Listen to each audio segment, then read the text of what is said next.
सोचिए, साल 1569, राजस्थान की ऊंची ऊंची पहाड़ियों के बीच एक किला, जो एक बहुत बड़े शक्तिशाली साम्राज्य के सामने सीना ताने खड़ा था। एक ऐसा किला जो ना तो चित्तौड़ की तरह हारा था, ना ही डरा था। उसका नाम था रणथंभौर। आज हम इसी कहानी की परतें खोलेंगे, समझेंगे कि आखिर कैसे सम्राट अकबर ने उस किले को जीता जिसे अजय माना जाता था। और ये सिर्फ एक जीत की कहानी नहीं है, ये कहानी है कि कैसे इंजीनियरिंग ने युद्ध की कला को हमेशा हमेशा के लिए बदल दिया। तो सबसे पहले ये समझना जरूरी है कि रणथंभौर आखिर इतनी बड़ी चुनौती था ही क्यों। मतलब क्या खास था इस किले में ऐसा। ये किला 700 फीट ऊंची एकदम सीधी खड़ी पहाड़ी पर बना था। सोचिए 700 फीट, इस पर सीधा हमला करना लगभग नामुमकिन था। इसकी जो नेचुरल लोकेशन थी ना, वही इसकी सबसे बड़ी ताकत, सबसे बड़ी ढाल थी।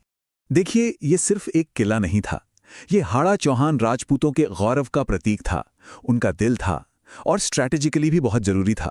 जो भी इसे कंट्रोल करता, वो मालवा और गुजरात के बड़े ट्रेड रूट्स को कंट्रोल करता, और इसका नेतृत्व कर रहे थे राव सुरजन हाड़ा।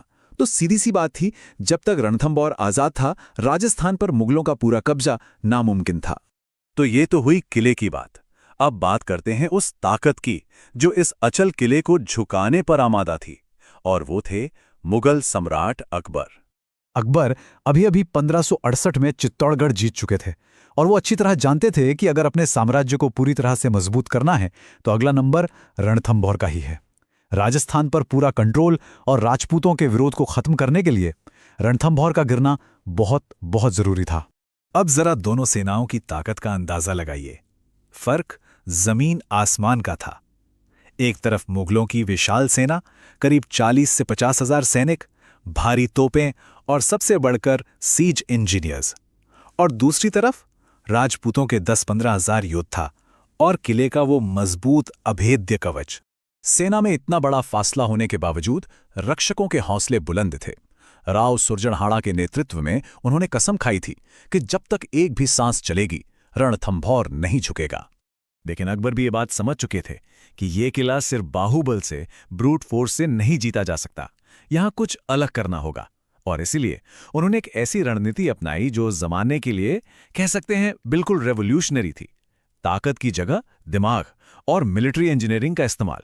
तो सवाल यही था, एक ऐसे किले पर हमला करें तो करें कैसे जिससे भेदना नामुमकिन सा लगे। यही सबसे बड़ा चैलेंज था मुगल सेना के सामने, जब जनवरी 1569 में उन्होंने किले को चारों तरफ से घेर लिया और अंदर आने जाने के सारे रास्ते बंद कर दिए। और यहीं पर अकबर का ब्रिलियंट माइंड काम आया। उनका प्लान 3 स्टेप्स का था।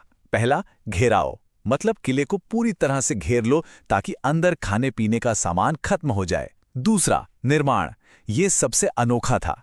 तोपों को किले की दीवारों की ऊंचाई तक पहुंचाने के लिए मिट्टी के विशाल प्लेटफॉर्म बनाना, जिन्हें साबत कहते थे। और तीसरा, प्रहार।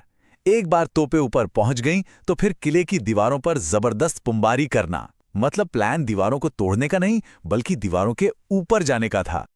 और ये काम शुरू हुआ। दिन रात हजारों मजदूरों और इंजीनियरों ने एक पूरा का पूरा कृत्रिम टीला, एक पहाड़ी खड़ी कर दी। सोचिए ये इंजीनियरिंग का कैसा कमाल रहा होगा। उन्होंने एक ऐसा प्लेटफॉर्म बना दिया जहां से मुगल तोपें अब सीधे किले की दीवारों के लेवल पर आ गईं। किले का जो सबसे बड़ा एडवांटेज था, उसकी ऊंचाई, वो अब खत्म हो चुका था। जैसे ही तोपें अपनी नई ऊंचाई पर पहुंची, बस फिर शुरू हुई एक न रुकने वाली बमबारी।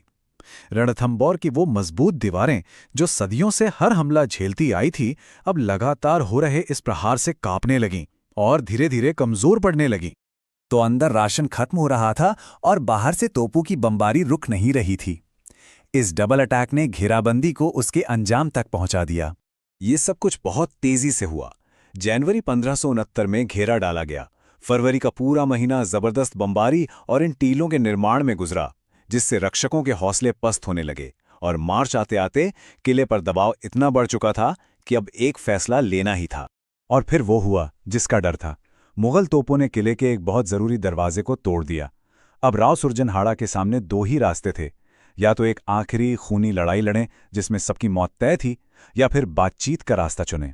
उन्होंने दूसरा रास्ता चुना।